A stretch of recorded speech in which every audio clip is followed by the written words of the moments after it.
FBI और CIA इन दोनों को इंडिपेंडेंटली कुछ पता चल रहा था लड़ाई के बारे में कि मतलब कुछ प्लानिंग कर रहा है ओसामा बिन, OBL कहते हैं वो लोग, OBL। इसके पास जो भी सुराग आ रहे थे वो यही पॉइंट आउट कर रहे थे कि ओसामा कुछ बड़ा प्लान कर रहा है। ये तो लेकिन FBI उस टाइम पे ये मानता था ओसामा सिर्फ फाइनेंशियर है। 2001 से पहले भी WTC को गिराने की कोशिश हुई थी। तो he took transfer to New York office. August 2001 he resigned। अब घर तो चलाना था। He took up the job of World Trade Center का head of security। ओके चलो छोड़ो, हम ऐसे खेलेंगे ना, ये वाला खेलेंगे ना, ये वाला खेलेंगे। चलो यो कितना टाइम लगाते हो भाई साहब? अभी गए थे ना फगवाड़ा, तो हम एगो सीरीज देखना शुरू किया पहली बार। किस पे है? The looming towers. नाम भी नहीं सुना ना, इसीलिए हम देख रहे थे। क्या लीनिंग टावर पिज्जा पे? नहीं, 9/11 पे है द WTC।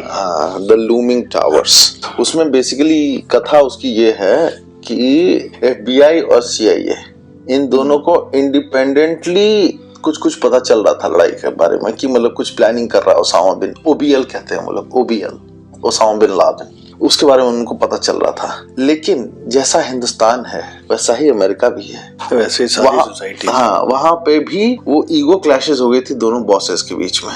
तो ये इन्फॉर्मेशन उसे शेयर नहीं करता था, वो इन्फॉर्मेशन उसे शेयर नहीं करता था। अब उसी कंफ्यूजन के अंदर एक आदमी, वहां दूसरा कांड चल रहा है, somebody is conspiring।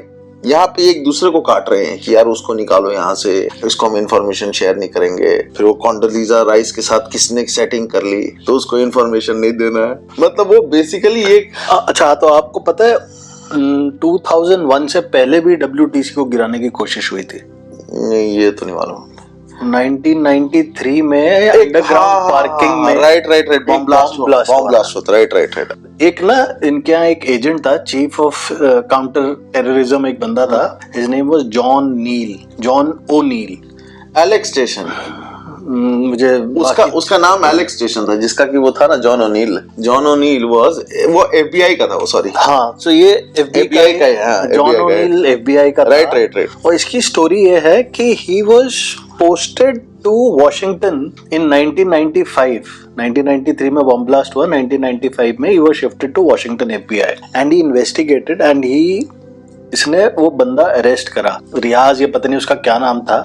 इसके पास जो भी सुराग आ रहे थे वो यही पॉइंट आउट कर रहे थे कि ओसामा कुछ बड़ा प्लान कर रहा है। ये तो उस सीरीज में भी है। तो जैसे हमारे पूरी देखी नहीं है। अच्छा, तो ये तो एक्चुअल स्टोरी है इस बंदे की। जॉन ओनील ने बड़ी कोशिश करी, जब भी इंसिडेंट होता था, ये जब भी इन्वेस्टिगेशन में पहुंचता था तो सारा का सारा जो ये कह लीजिए कि जो भी पॉइंट आउट हो रहा था वो ओसामा का ही चेहरा सामने आ रहा था। OBL हम लोग OBL। लेकिन FBI उस टाइम पे ये मानता था ओसामा सिर्फ फाइनेंशियर है, टेररिस्ट नहीं है। Right agreed. तो FBI wasn't interested in him। और ये इसके पास जो भी सुराग आ रहे थे वो यही कह रहे थे कि नहीं भैया वही खेला करने वाला है, वही कुछ बड़ा करने वाला है। तो रियाज को जब इन्होंने अरेस्ट करा और जब इसको लेके जा रहे थे तो WTC की तरफ उसने पॉइंट आउट करके इनके जो एजेंट्स थे उसने बोला देखो आज भी खड़ा है, तुमने कोशिश करी थी। तो रियाज ने ये बोला था कि ये खड़ा नहीं होता अगर फंडिंग प्रॉपर मिली होती। तो उसी के दौरान एक और इनके यहाँ कुछ बॉम्ब ब्लास्ट हुआ था या कहीं और, तो इनको एक नया इनपुट मिला जिसके अंदर ये आया कि इन लोगों ने ऑलरेडी कुछ टेररिस्ट US में पहुंचा दिए हैं जो पायलट की ट्रेनिंग ले रहे हैं। लेकिन अगेन एज यूजुअल FBI ने उस पे कोई तवज्जो नहीं दी। मतलब जो उस सीरीज में दिखाया है उसमें दिखाया कि वो 800 लोगों का लिस्ट था जो लोग अरब्स थे जो कि अफगानिस्तान में आकर के ट्रेनिंग कर रहे थे। और उसको ना एक जूनियर जो एकदम रुकी जो भी कॉलेज से पास आउट हुआ रहता है उसको दे दिया कि काम कर बेटा, इसकी सारी की सारी इन्फॉर्मेशन निकाल के कौन है क्या। वो बेचारे को क्या ही समझ में आ रहा है, उसको लग रहा था कि जैसे वो कोई सेल्स पे कॉलिंग नहीं करते, हेलो हाँ जी है मैं टॉप 100, हाँ मैं क्या हेलो क्या आप US में बम ब्लास्ट करने के लिए आए हैं? बोला नहीं sir, okay sir thank you very much sir, next समय देने के लिए शुक्रिया। वही कर रहा था। आज लिटरली उसमें दिखाया भी वैसा नहीं, लेकिन ये जॉन ओनील ने भाई साहब, और ये पॉलिटिक्स का शिकार हुआ। ऑफिस में हर जगह होता है, जो पुराने लोग बैठे होते हैं वो चाहते नहीं है कि ज्यादा एग्रेसिव बंदा उनके सामने आए। एग्रीड। और ये एग्रेसिव था। इसका एक ही पॉइंट एजेंडा था कि भैया कैसे भी करके इसको क्रैक करना है। तो 1996 जून नायरोबी बॉम्बिंग, राइट मुझे याद, बल्कि उससे पहले सऊदी में एक बॉम्बिंग हुई थी यूएस बैरक्स, एयरफोर्स बैरक्स में। अच्छा, ये उसके लिए भी इन्वेस्टिगेशन के लिए ये जाना चाह रहा था। फाइनली ये और डायरेक्टर FBI ये लोग दोनों गए और वहाँ सऊदीज को छुपा रहे थे, ही फेल्ड को छुपा रहे थे, और डायरेक्टर ने मना कर दिया। डायरेक्टर ने कहा नहीं ठीक है। तो अनफॉर्चुनेटली गुस्से वाला था ये, और ये वहाँ बोल आया कि यार तुमसे कुछ नहीं होगा।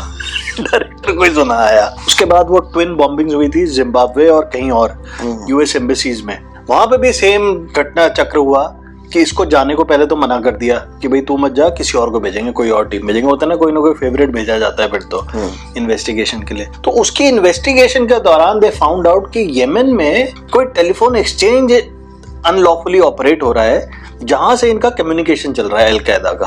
अच्छा, और उसको इन्होंने ट्रैकिंग चालू करी। ओके। वो करते करते सेम इनपुट्स आए कि कुछ लोग यूएस पहुंच चुके हैं for aircraft pilot training. Again FBI top shots ignored it. इसके जो शुभ चिंतक थे FBI वॉशिंगटन हेडक्वार्टर था, तो उन्होंने बोला भाई तेरे यहाँ दाल नहीं गलेगी, तो किसी लोकल ऑफिस में, ब्रांच ऑफिस में ट्रांसफर ले ले, एटलीस्ट तेरा लाइफ थोड़ा सा आसान हो जाएगा।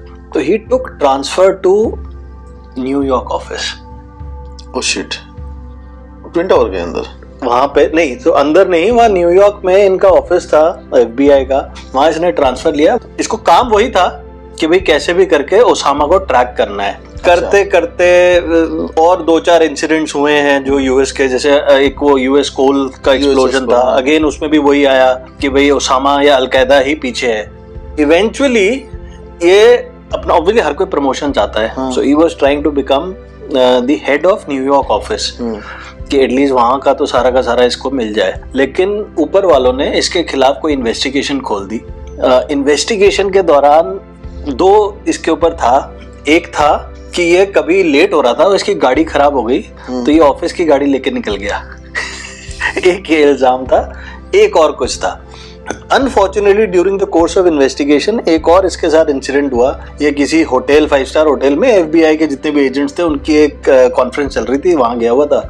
इसका फोन आया और ये फोन अटेंड करने के लिए बाहर निकल गया, अपना ब्रीफकेस वहीं छोड़ गया। ओहो, हाँ ओके, ब्रीच, हाँ ब्रीच हो गया। हाँ, तो वो इसके ऊपर नई इन्वेस्टिगेशन चालू हो गई। ये तो फंसाया हुआ टाइप लग रहा था। So you can't gauge now क्या था, बट हाँ obviously bosses weren't in favour of him, वो बड़ा एविडेंट था। Eventually August 2001 he resigned. अच्छा, ठीक है। August 2001 he resigned. अब घर तो चलाना था। He took up the job of the World Trade Center का हेड ऑफ सिक्योरिटी। सोचो, अगस्त 2001 में छोड़ के उसने WTC का, और अच्छी खासी सैलरी दी। और अनफॉर्चुनेटली 2001 सितंबर 11 को वो ट्विन टावर्स कोलैप्स हुए। टेररिस्ट ने करा, 3000 लोग शायद मारे गए थे इसमें। 3,000। और ये साउथ टावर के स्टेयर केस के नीचे इसकी लाश मिली। वो बंदे ने अपनी जिंदगी पूरी लगा दी। ही हैड एविडेंसेस, बट ऊपर वाला कोई सुनने को तैयार नहीं था। उससे भी ऊपर वाला सुनने के लिए तैयार नहीं था उसकी। मतलब इतना कोइंसिडेंस हुआ उसके साथ, और इतनी बड़ी ट्रेजेडी हुई। ये चाहता तो रोक सकता था, ऊपर वाले चाहते तो रोक सकते थे, सारे प्रूफ्स थे इनके पास, लेकिन इसको ना तो भरोसा किसी ने जताया और ना ही किसी ने आगे बढ़ने दिया। तो जो आप बोल रहे हो ना कि sharing of information with in FBI भी नहीं हो रहा था। हाँ, मतलब जो मैं वो उसमें जहां तक मैंने देखा ना, मैंने बहुत ज्यादा देखा नहीं, उसमें यही दिखा रहे थे कि उसका एक कुछ CIA का जो चीफ था उस समय, जो एलेक्स स्टेशन कहते थे, जो कि अलकायदा को ये करते थे, ट्रैक करते थे। अच्छा। तो ये FBI की तरफ से उन जो सरकारी होता है ऑर्डर कि हम दोनों एक्सचेंज करेंगे, तो आपका एक बंदा हमारे यहाँ बैठेगा, हमारा एक बंदा आपके पास बैठेगा। वहाँ ईगो टसल हो गया। वहां पे उस बंदे को, बेचारे को, मतलब इस तरीके से बॉक्स करके रखा था CIA ने कि अगर वो उठ करके कहीं पानी पीने के लिए भी जाता था तो सब लोग जो था अपने कर्टन्स डाउन करते थे। वो कहता था कि भाई मेरे को हॉस्टेज बना करके रखियो। आपको फ्रेज याद है, चाइनीज वॉल्स? Chinese walls.